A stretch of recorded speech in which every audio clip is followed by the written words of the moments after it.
Okay, good evening, good afternoon, ladies and gentlemen. Welcome to the late one in review on this Thursday afternoon, 26th of the 8th, 2020. I want to wish you a wonderful evening, those on Facebook, those on YouTube, and those on Instagram who are joining. Well, we have a packed evening today, and we're going to go straight for it. So many developments in the world, your news, your views, and let's join us today as well. Let me just bring in the team, and here we go with Sir Garry Graham. How are you doing, sir? I'm doing good, thank the Lord. I'm well. I'm Fantastic, well. fantastic. Welcome, welcome. Thank you. And of course, Sir Francis, how are you doing? Yes, thank you. I'm waiting for that knighthood to come through, but that's Well, well, in due course. Well. Let's bring in Dr. Burton, who has been away. Maybe he's working on it now. Dr. Burton, have you got the knighthood for Sir Francis? No, I'm following Anthony. I'm waiting next in line, next in line for my knighthood as well. But I guess I'm going to put in a lot more hours, a lot more work in order to get to that pinnacle. Well, you got to move fast, because the Queen, everything is going on. The way so things are going on, we might not have any Queen soon, So you got to get the knighthood very quickly. you said that, so not us. Your words, Because they said we all went for the Brexit. We went for the Brexit, and now we're having food shortage and everything. Some things sort of chaotic. Afghanistan, the world is in a turmoil. COVID, everything is falling over. You know. But before I go any further, I want to welcome David back, because David, you were isolating in some Caribbean country, isn't it? Yeah, it was terrible. It's the worst thing that you want to do is isolate in any foreign country, especially the Caribbean. Oh wow. No, it's great. I had a fantastic time. I just had to take a time out and go on holiday, and we enjoyed that with the family. And I think it's crucial. Getting that mental well-being going as well. It can be a bit monotonous, the lifestyle, going to work, coming back home, going to work, coming back home. And I think these times it's really good to exercise the mind, body, and soul, and enjoy the fruits of your labor. So yeah, we were fortunate enough to head across to Barbados and had a great time there. No, that's very good. I just heard the Barbadian Prime Minister. I think they were talking, when you're gone, they were talking about removing the Queen as the head of the state, isn't it? Yeah, so they're going to be a republic very, very soon this year, and so they're forward moving in that regard. They're also building and forging relationships with other parts of the world, and have a lot to say in regards to the management of COVID as well, and how they welcome in people from outside of Barbados. So keeping that tourist industry thriving. So it's really interesting. I think they're doing quite well at this moment in time. Jamaica was doing very well early on in the pandemic, but I think Barbados has done very well recently in the way that they're trying to manage things in this difficult period. Now you understand why I said the Queen might not be able to do your stuff, because of course if Barbados is going to be taking away the Queen and you're there, the Queen might be saying, "Hey, you're part of the conspirators, David." I'm just living life and enjoying what's given to me. So, but yeah, I take the point in regards to the Republic of Barbados, but they're doing what they feel is right for their people, and that's and so they that's the course of action. Do I think that's going to really change much in terms of the way that they're viewed around the world? No, I don't think it will. They have a lot of expats there currently, and I don't think that's going to change anytime soon. But it's historical for them, and that's what the people want, and I think that's fantastic. Oh, we'll touch back on the Caribbean at some point later, but guys, I think the top news of this week, which we'll all agree, is Afghanistan and Kabul. I mean, we have seen just a few hours ago, there has been some explosion there. We have been talking about that for a while. Garry, and just throw it out, guys. What's your take with what's happening in Afghanistan? We touched on it before, but it has developed to another level. Well, it's just very sad what's happened there, really.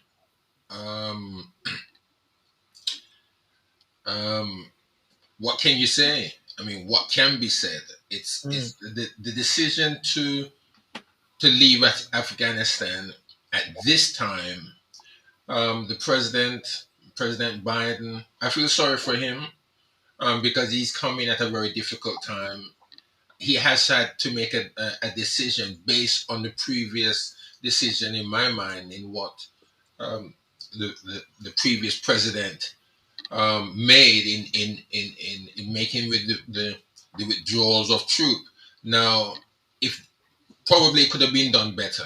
I mean, anything that's done these days could, if we want a better result, should have been better planned. And but it's just moved from one catastrophe to the next. My heart goes out to those who want to leave. They can't leave.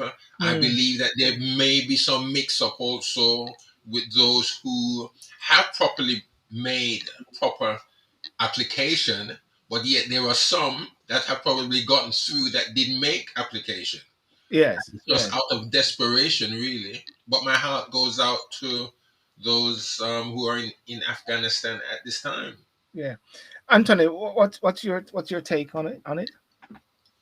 Well, I concur with what Garry has said. I think it's, the situation out there is grim, and I think personally it didn't need to get to this stage. I think I mentioned last week that the UK they knew the timetable to leave because the US agreed it. So I think the thing that really shocks me and saddens me is that despite the time scale that the previous US president Donald Trump had given when he negotiated this with the Taliban, that he was going to withdraw troops and America was going to withdraw troops. The West knew what the deadline was, and I just find it sad that we now find people out in Afghanistan who legitimately have reason to be able to leave the country now are going to find it impossible, because I think today is the last day that anyone can leave. The people who are now leaving between now and Monday are going to be the American troops, and who are, I think there's like 5,000 there.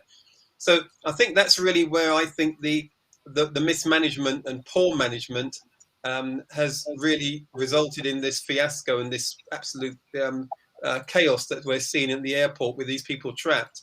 In that they had this time to evacuate and do things in a structured way, and they've left it to the last minute where literally everybody now is running to get to an airport that they can't get to. They're having to have American helicopters fly on top of hotels because people are scared to leave their hotels, all when they had months and months to plan and to evacuate people in an orderly manner.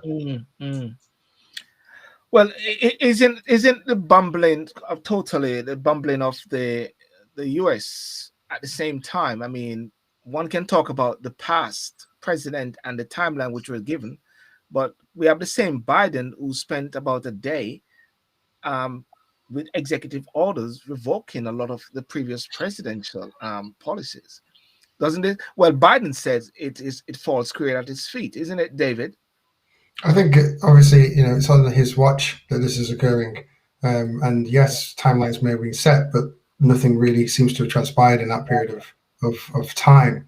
And that's the thing that's really crucial here. If you're just going to rest on your laurels and not have very much done, then you have this chaotic picture that occurs where people are trying to seek refugee status in neighboring countries, and asked that they are moved on, essentially.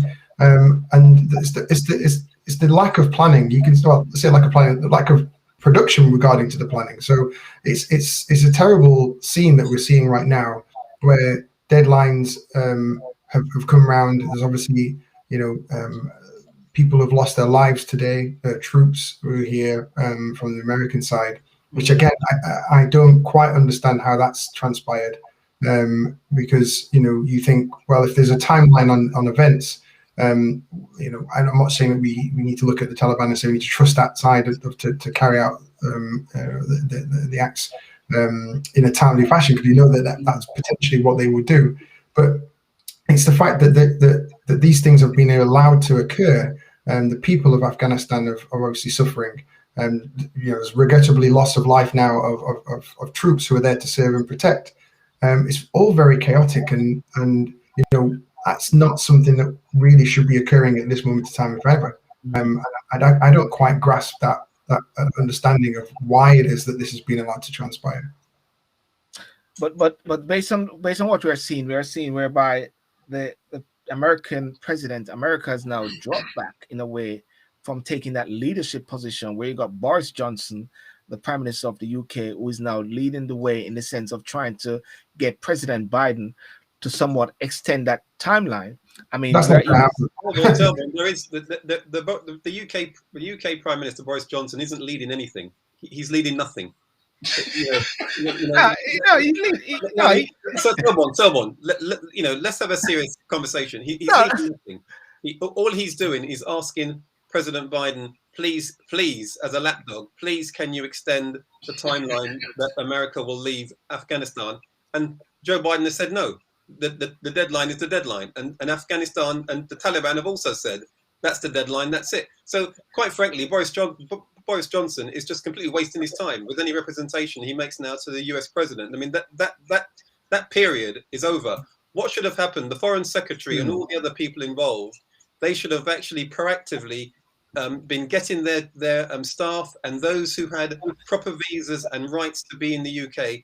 They should have all been properly organised months ago, and they should have been evacuated, or at a time scale that allowed them to live in a timely manner without any of this tragic scenes that we're now seeing. So between Biden and Johnson and all the other Western leaders who are involved, it's their problem. They have not managed this simple, and I stress, to me this is simple, that if you've got 12 months to leave, and you know that you need to get 12,000 members of staff or whatever it is, you organize it and you have 100 people leave a month or 200. It's simple. I don't know why all of a sudden there's this panic in the last few days to get 20,000 people out. It's a joke.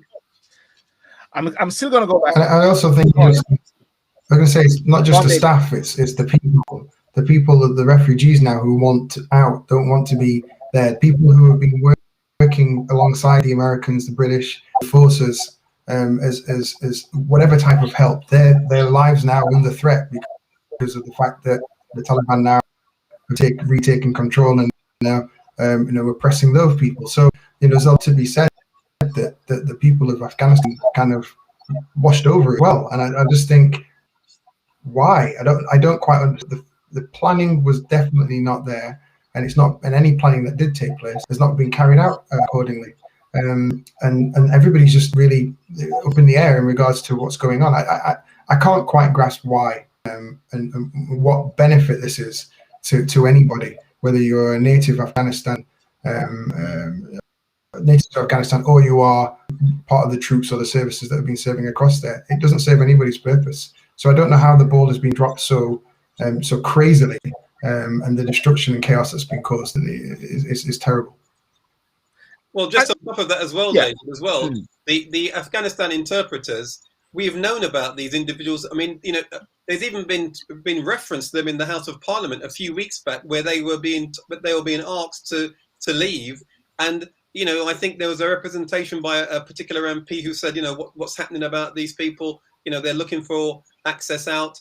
And they were told that their claims are being looked into. I mean, it's ludicrous. There shouldn't have been anything about being looked into. The UK government did know, not should have known. They did know that if they were left behind after helping the UK and the West, they would be in danger. So the first thing, the minute that deadline was given, they should have said, right, let's get these individuals and make sure that we have these Afghans and those who need to be out and have got visas out. And they have just spectacularly dropped the ball, and it's caused all sorts of personal and financial chaos to thousands of people now. Can I just ask a question then? And I'm going to go back to where you said Boris is a lapdog, but is there any sort of leadership we are seeing coming through from the G7, the world leaders, whatever? Is there any leadership we're seeing coming through? No. Or is it coming through from the Taliban? The Taliban are even saying they're not responsible, even for this explosion. Garry? Who is the leader? Show me the leader. Follow the leader, leader. David just came back from Afghanistan, from Barbados. Sorry. But let me say that Anthony opened the door for me some minutes ago, but I didn't widen the door for me to say anything really.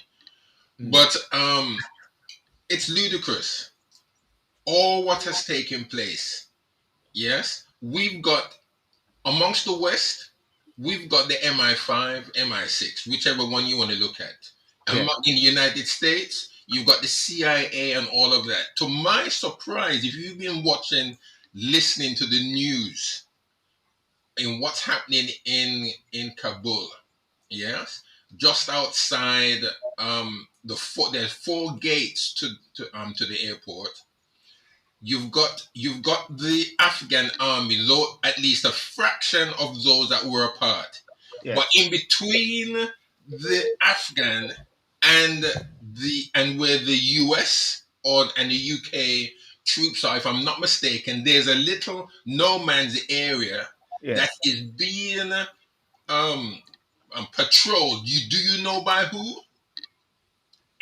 They're called, if I'm not mistaken, if I remember quite correctly, called by they're named the Zero Units. And who are they funded by? Do you know who they're funded by? The CIA. Okay. Now that indicates to me that from the moment the United States, however long ago that was, decided that they were going to leave Afghanistan on the day that they say they're going to do, yes, they knew exactly what they wanted to do. The Taliban, look how quickly, from whatever point they started, look how quickly they covered the whole country. And not only that, but look at the amount of weapons or the armored vehicles that has been left at the disposal around the country to the Taliban. Yes, the United States knew, in my mind, all that was going to happen with all of with all that was at their disposal to be used in order to take over everything. So that is where the leadership is. They are the ones that's calling the shots. All of a sudden, Boris Johnson, they want Boris Johnson to do what? The European Union is wanting Boris Johnson, as Anthony has more or less alluded, to do what? He can't even organize a children's party at Downing Street, never mind organize Europe to beg United States. And Biden is not budging. Then all of a sudden now, if you remember in the last 2 days, I would think America then says, or the Pentagon then begins to blow the trumpets to say, oh, we've got the ISIS-K who may be coming in to do this and to do that. They knew that they were out there all of this time. They knew exactly what was going on. These are the same guys that are funding fractions. So when the United States are saying that they are pulling out, they know exactly what's coming in. They don't want to be around in that place. 20 years of a war that they have not won. It's a shame. But then that's what it is. Can I say, look, flip the script and I could see scenario which I'm seeing whereby the Taliban are actually saying they are not responsible. America is actually saying the Taliban gave us assurance. The Taliban are saying this is a deal, as Anthony reminded us a while ago. August 31st is the deadline. Could it be that America and the West is now going to be working closely with the Taliban in order to bring things together? If the Taliban are saying they are not the one responsible for the recent atrocities, who is it? Well, if you're sorry, let me just say one thing here. Yes. I heard just within the last probably hour or 2 or 3 before I came on, where there's been even some negotiation between the Taliban and the United States government to give them a little bit more time of extension. Now, there's always been negotiation between between these two parties. Even if it wasn't direct, there was always someone, some intermediaries there Yes. going on, knowing exactly what. Let's go to David. You're saying something. The doctor. I was going to say Now, Selborne. the I'm sorry. same thing, really, in Now. Oh, the there's a sense picture on that it. we think of the Taliban one thing. Oh, sorry. Is it gone? Yeah. Okay, sorry about that. Sorry. I didn't know it was there. My apologies. Yeah.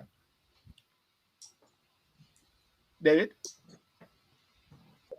No, sorry, my David, you're point frozen. was basically was brought about by Garry that said there in that can you hear me? Yeah, we can hear you. It's coming through. Hello? I struggling through. We can hear you. It is struggling through. I'm gonna go to Anthony and then refresh you. Yeah, no. What I was saying is essentially that we're not, the Taliban isn't one singular unit.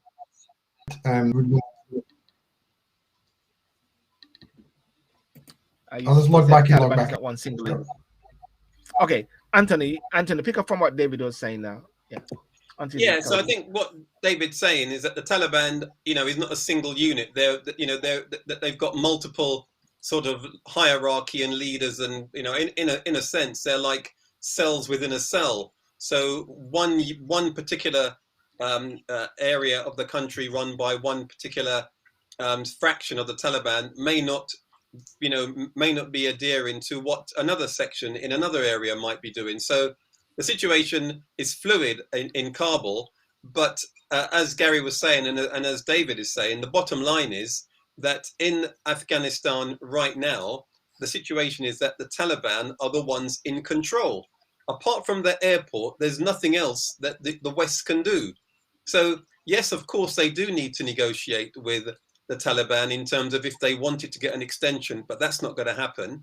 And anything else that they want to do in that country going forward for individuals who have been left behind or those who wish to leave the country will have to go through the Taliban, and it will be the Taliban who will either say yes or no.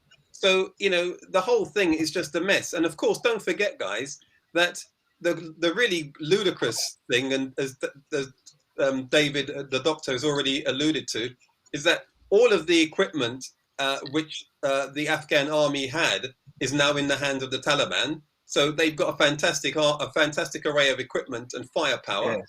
And the other crazy thing that we've given them is that in order for the Taliban to be taken seriously, quote unquote, the West are going to say to them, well, we won't give you a certain amount of aid. I mean, I find the whole thing bizarre that the Taliban have taken over the country. They've got all the equipment. They're holding the people, and yet we're now still going to give them money in order to talk to them. The whole thing is a complete and utter joke, orchestrated by the West and by America and by the UK. The UK have done nothing in this. They've covered themselves in no glory whatsoever. So we can comfortably say then the Taliban are leading the way. They're the leadership. They're leading the way. Okay, David, doctor. Yeah, last comment on it was basically, I don't even think we've really spoken about the loss of life over this 20 period. And what was all of that really for? Those families have lost critical loved ones. People have been maimed, injured, lifelong injuries, and for what? That's a really big thing.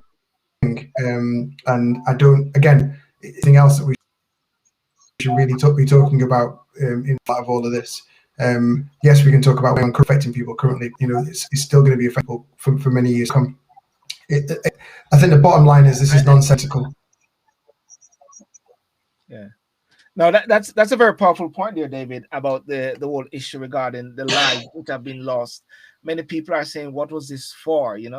Many people are now actually we're on the eve of September 11 again, and that's a whole farcical issue about this whole thing. On the eve of September 11. But in closing off this section, what do you guys say then is the way forward if you were to advise Boris and the G7? Let's say, because sometimes I believe that those guys can actually be advised by persons like Anthony, the truth.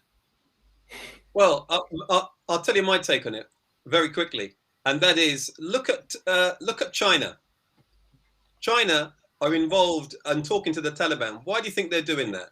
Because they wish to be involved in the restructuring of that country when this thing is now has settled a little bit.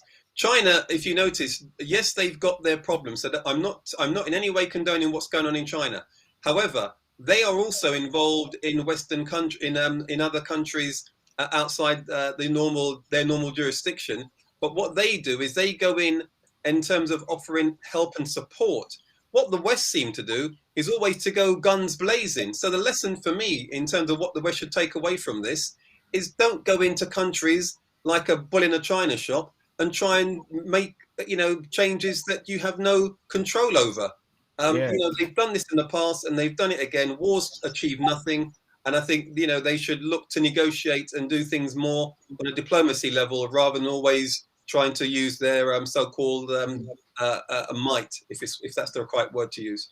In credit to Biden, Biden has always been an advocate of not going into countries and coming out of countries. So he's living up true to his word over the years based on his record. David? Yeah, well, that was one of the policies, obviously, to get out of Afghanistan. I would have liked to see it done with a little bit more planning. And I agree with what Anthony just said there, that the future is, I guess, diplomacy. It's how that's going to affect the people of Afghanistan and also the future relationships of Afghanistan with the world going forward. Yeah, and Garry, in wrapping up that bit there. Yeah, I would agree with both my colleagues, the doctor and Anthony, and also add to that history we haven't learned. If you read on the in this particular instance, if you read a little bit of history of Afghanistan, I think that if they had looked at that and looked at the lessons that was taught all the invading forces that went in, then they would not have done what they did 20 years ago. Yeah, that's the calamity there. Well, anyway, we I think we're gonna keep an eye on this whole thing and the world. I mean, somehow it has pushed COVID off the main agenda for a long time. And David, we have been talking about COVID, but we have not been going full on because we believe that the world has other different issues. But if I was to ask you from the last time you came in, where do you see the UK now at in regards to COVID? If we're going to do a quick synopsis from your perspective, David. Well, in terms of a grief response, there are many different parts of grief. There's denial, there's anger, there's bargaining, and then there's a level of acceptance that occurs. Yeah. And I think we're somewhat coming to that level of acceptance, unfortunately, in regards to how COVID is affecting us across the board. And that's because we're really pushing on very well with vaccinations that have taken place across the country.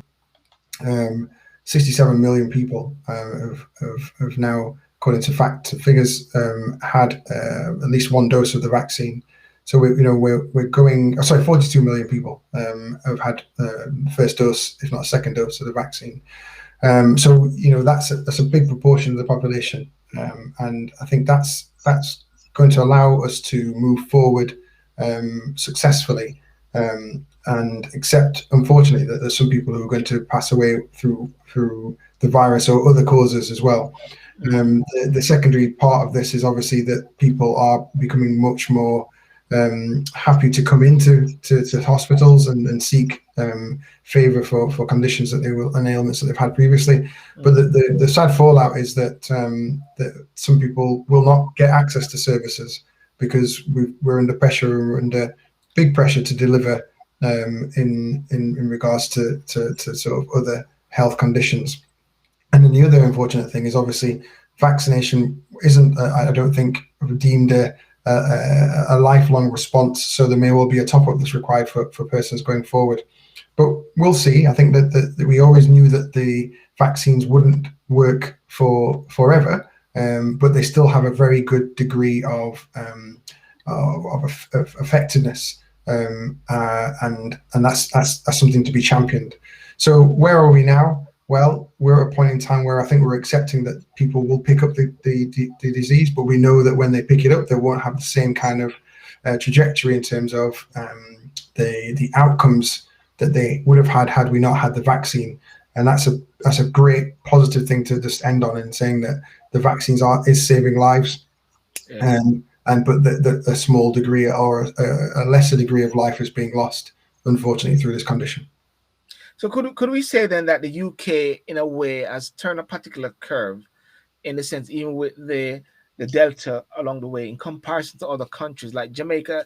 I see Jamaica is at that stage a bit where we were maybe about 7 months ago, 8 months No, ago. listen, it all depends on the uptake of the vaccine, and if your nation is in a lockdown but not having the dual ability to have people take the vaccine up, then it's unfortunately back to square one, because for me the vaccine is the real only way out of this. You can have multiple lockdowns like they've got in New Zealand, but ultimately you've got to have the nation vaccinated. And if you don't, then once you open back the doors again, then you have a particular problem.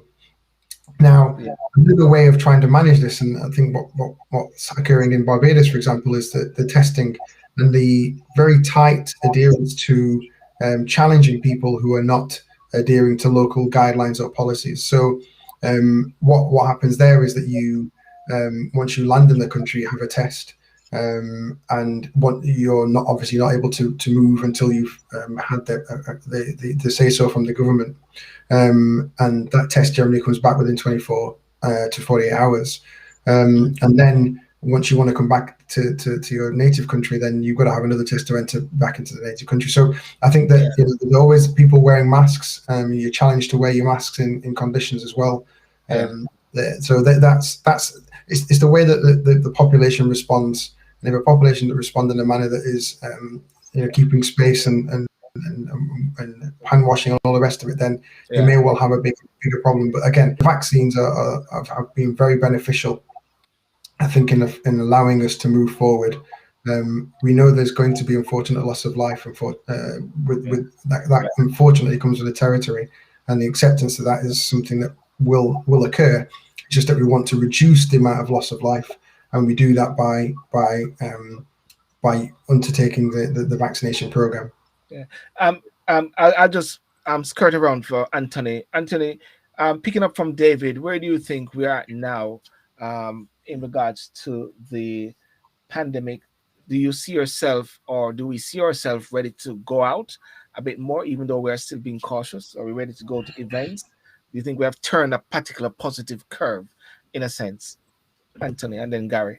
Well, just very very quickly, I think we have turned. I think we have turned the corner. I think as David has alluded to, if 3/4 of the country have had the first vaccine at least, and I think it's probably even quite a high proportion have had the second. It does give, I believe, a certain amount of confidence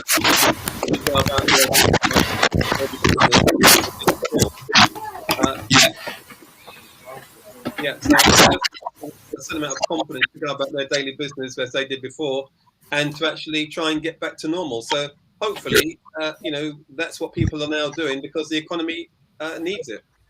I just got some, places. Selborne, your microphone's awful. Okay. Now? Can't hear you. Awful. Okay, let me do a switch in here. Let me do it. Again,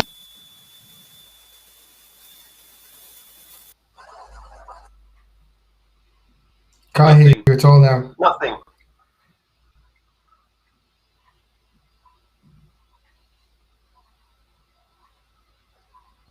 Can't hear you. Now you can hear me. Yes. Now you can hear me. Is it awful? It's better now. Better. Okay, don't worry. Yeah, sort it out. I gave it a vaccine shot. Garry, thanks for that, Anthony. Thanks for that overview. And Garry, you pick up on that point about turning the curve and where we're at now from your perspective, sir? Well, I mean, I would always agree with my two eminent colleagues who are well versed in these areas, of people. Again, it's people's choice, and I believe as what the doctor has said there. eh, he gave three scenarios. I do believe there, saying that, in the beginning, very apprehensive about it. Secondly, Yes. more acceptance, and thirdly, I think people are getting used to the situation, even though at times, if you listen quite clearly at certain intervals, there is a polarization going on, because there are a few that still really standing out against it, and those who have taken the vaccine, they're saying, well, those who are not taking it, they're the ones that's causing the problems and spreading this and spreading that. And I think in anything that is new to human beings, or new to society, then we're going to be faced with these things. And I dare say that something else is going to come along within the next probably 10, 15, 20 years, that we're going to again have to tackle. It could be another 100 years before another one comes. I don't know. But yeah, I do believe we've turned the corner. It's just about how well we manage these changes as we go along. Yeah. I, There has been. Sorry, David. I Please, like David. to change topic, but I'd like to just pick up on that point. I think that polarization has to stop.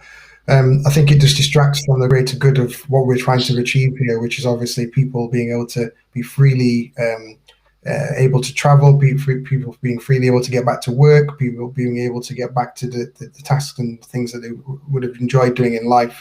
And that polarization is detrimental to human contact and communication. And that's a big thing. It's a really good point that you make there, Garry. And I just wanted to mention that because there's no, you don't get anything positive out of that polarization. You don't get anything positive about pointing fingers at people who don't want to take the vaccine versus those that have taken it.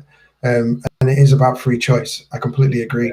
It's about education. I know we've talked about this before. I think that the information is already out there for people to make that choice. But at the same time, I don't think that people should be put to the sides of society. If you don't want to take it, that's your particular choice. But I think that there are people out there who still want to make that decision. And for those people, they can listen to people who are more expert in giving that information about the vaccine in itself. It's as simple as that. But the polarization has to stop. I like the balanced approach, David, that you're thinking, because you see, depending on persons you speak to, your one set will say the vaccinated are causing the problem, or the unvaxxed is causing the problem, or they say you are the unvaxxed, and then you got this sort of division which is happening. That is why it was interesting hearing your Prime Minister of Barbados, because you were there, so she was your Prime Minister for a period, and she said she's going to make sure that while she's an advocate for the vaccination, but not to divide the country by actually forcing persons on a mandatory level. She wants to have the information out there so they can actually have proper analysis so people can make up their mind. She went further by saying she's going to be meeting with persons who have issues. And the Prime Minister of Jamaica said something where some people are called criticizing him for. He said, the poor people, and I'm going to try to see if I can actually caption him properly, the poor people do not have access to proper information. So the richer people who have access to proper information will be able to make the right decision, and the poor people will not be able to do it because of a lack of access to certain information. People took him to task on that point because it gave the impression as if to say that information age as is like in the back burner, because once someone is on Google or on the internet, they have access to information. But it brings back to the whole point about how it is analyzed, information is shared, and nobody's being having this condescending looking down on. Just putting that out there. Garry, what do you think on that point, guys? I like what somebody just put out on your dunce bat. What's the answer?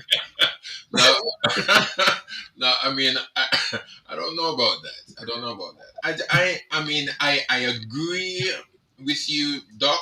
I agree with you. I think that, um, um, sometimes polarization can work negatively in a very Yeah. negative way. Even though yes, we need to allow people to make their own to make their own choices Mhm. and to show if the benefits, and not only for the vaccine only now I'm referring to, but if there are substantive benefits for taking the vaccine, then that must be given. If and if there are negative, the thing about it, we must be willing to hear what people have to say. We must be willing to hear what sometimes what I see and what I experience is that we will all let's say we sit down here and we talk very positive about it.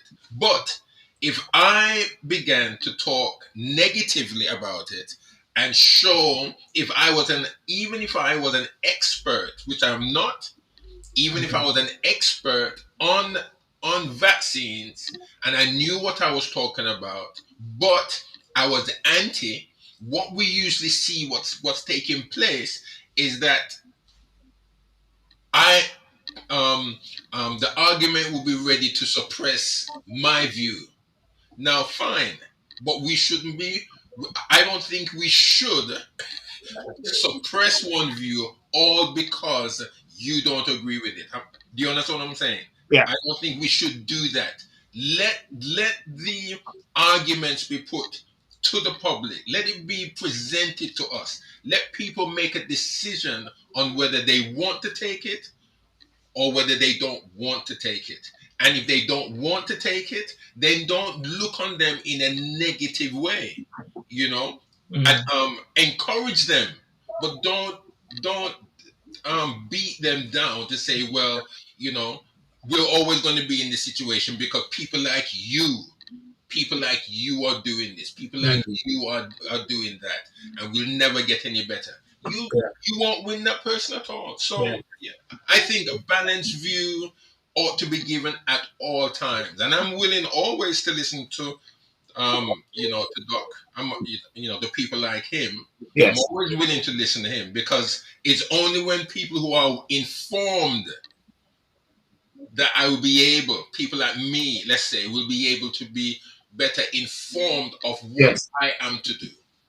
Yes. And I think it's a way to move on from this topic, but I think it's a very important point which we have raised, and it's a very eloquent sort of discussion to talk about this because it's a topic which angels even fear to thread in this particular zone because of the friction there. But I think conversation like this should happen, and I'm sure that along the way that we'll get through this on a positive level and we'll move on until we beat our next one. But anyway, on a wrapping up level, um, there is food shortages. I don't know. We touched on it last week briefly, but I'm seeing images now of real food shortages. I tried to get some bottled water a couple of days ago, and the guys in Co-op, another one in Tesco, saying, "Listen, man, we have no drivers. There's issue with drivers." I was saying to myself that maybe me, David, and Anthony, maybe we should actually go and do some lorry driving. How does that seem, right? And Anthony, you're retired, isn't it? Should we do some lorry driving? I can do a weekend. Yeah, I'm really going to do that.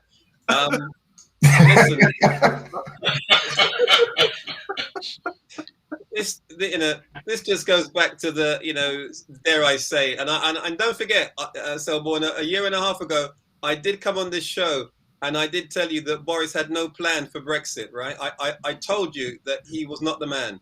And, I think one of your other learned guests who's no longer with us also had to come back and say, I had to agree with Anthony. Listen, at the end of the day, a lot of these things, if anyone had done any of their due diligence, they would have actually understood what the significance was of the Brexit and also the implications of foreign workers, drivers, not just drivers, but doctors. We heard this afternoon about vets. There's a shortage of vets now because a lot of them come, I think 50% came from overseas, etc., etc. This is all of a consequence of us having a situation now where nationals in other countries can't visit the UK on the normal European visa because we're not in Europe. We're now on the outside looking in. So again, these are the sorts of things that should have been thought about. They should have been articulated as concerns to people. But at the time, all people were worried about was immigration, right? The very thing that they were arguing about are the very things we now need. I mean, food shortages in some of the stores in terms of fruits and those who do the picking. It's normally people from overseas, from Europe, who come and do that for us. They're not coming. So again, for me, this is just bad management on behalf of our UK government. But also, the pandemic has taken its toll as well. Yes. But I also think that the media shouldn't really show images of empty shelves, because all that does is cause panic and make people go to the stores and then they panic buy. So the media have a duty to not keep showing these sorts of imagery, because all it makes people do is go out, buy stuff that they don't want, which then becomes waste, and then they throw it away. So the media have a responsibility to be cautious and simply report that there are shortages, but not display images that show shelves with nothing on it, so people go to the next store and buy up all the toilet paper again. I totally agree. And just to ask you guys, just to make sure I'm not blocking you. This image which I show, you can see that image there, yes? Yeah. Okay, I'm going to take it away. It's gone, yes? Yes. Okay. Anyone has seen any image like that in any supermarket? No. No, I have not either. David, have you? Not at all. No. And I think, and you're right, Anthony. And somebody said earlier on a page which I did, it's scaremongering without a doubt. It's a fact, it's a reality that there's shortages, but not to that level, I would say. David, your take on this food shortages? Yeah, I mean, it's what's reported in the press, isn't it, and how much we buy into it. One of the articles I read yesterday was obviously, but it was to blood bottles. So essentially, when you go to your local GP, they're having to now ration out the numbers of patients who would be able to have bloods taken. Again, that's going to make people worried, and can have ramifications across the board, because if you're a patient who would normally have your bloods taken, you might think, oh gosh, I don't want to put any more stress on the NHS. I'll just sit here at home and not go and see my GP now. And that shouldn't be the message pushed out there, but you can see how that could easily be a message that is absorbed by Joe Public. So I think the messaging has to be on point, and it can't be there to drive any fear. But we've seen that messaging does do that, and it's historically done that, and it does make us question, obviously, the planning that's gone thus far in terms of Brexit, etc. But I guess Brexit is done, and we want people to plan for the future, but we also don't want the media, as Anthony's quite well articulated. We don't want that to drum up fear within the community and then lead to panic buying or people not going for blood testing, etc.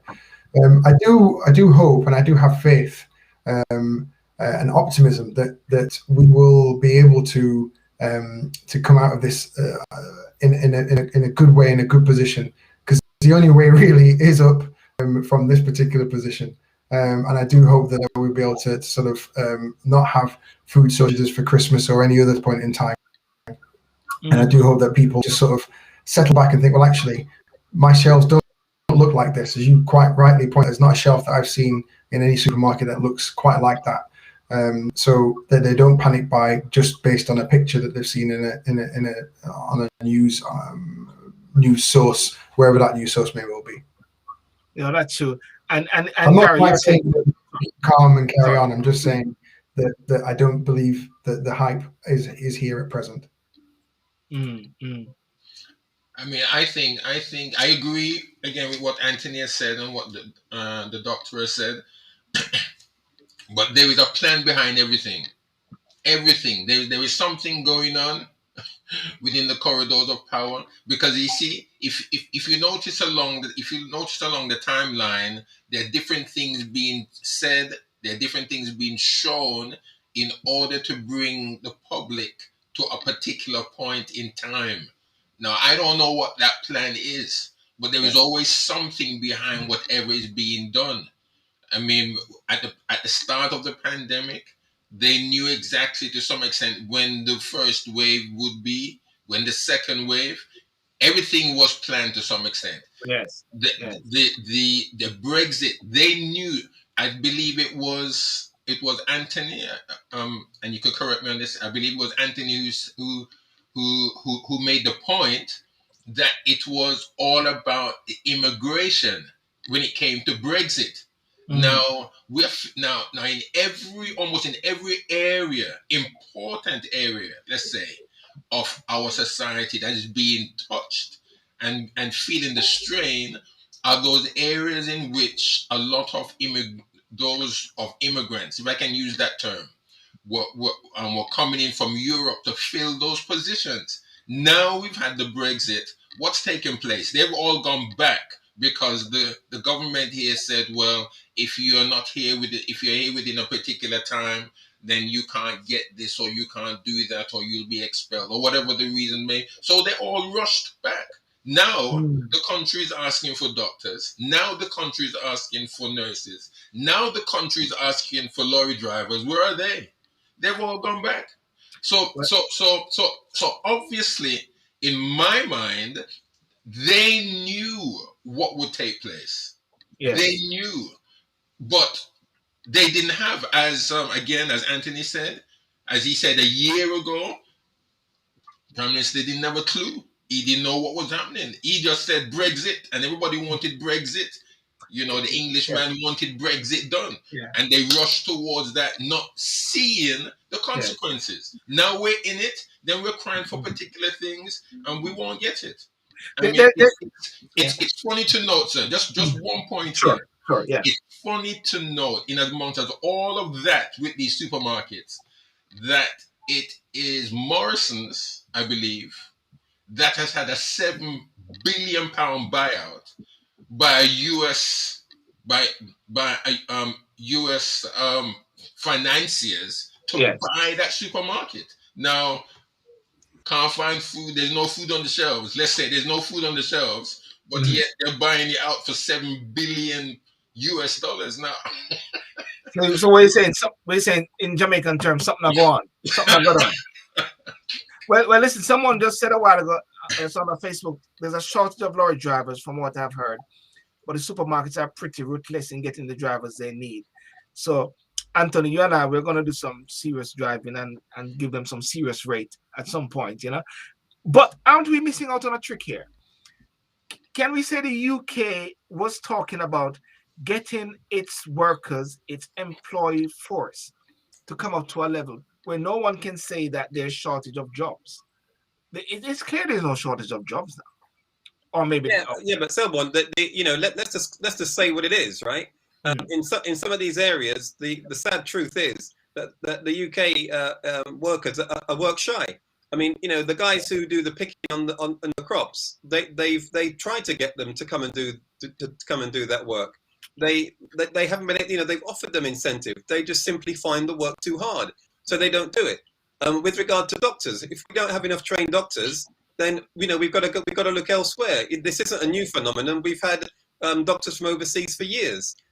So yes, the sad truth is, the UK isn't a country that actually, apart from services, produces anything. We're reliant on everything coming from overseas, and I think this is just the sad indictment that as a country we're so dependent on other people's services and goodwill and workforce to get us out of a hole. And as Garry so eloquently put it, all this talk about immigrants, the areas of pockets that we're now struggling with are all the areas that were once filled by those immigrants. So they've gone back, they've left us here. The jobs are available, but our work shy force don't want to come and take it. So that's it.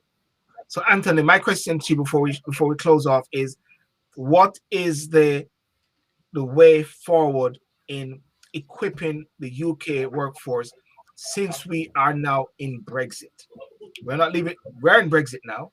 That's the reality. How do we equip the UK workforce? That's a discussion for another show. I can't give you an answer on that right now. Okay, all right. That's a good. I can just imagine number 10 who I understand watch this show are saying, "Listen, guys, Hey, come on.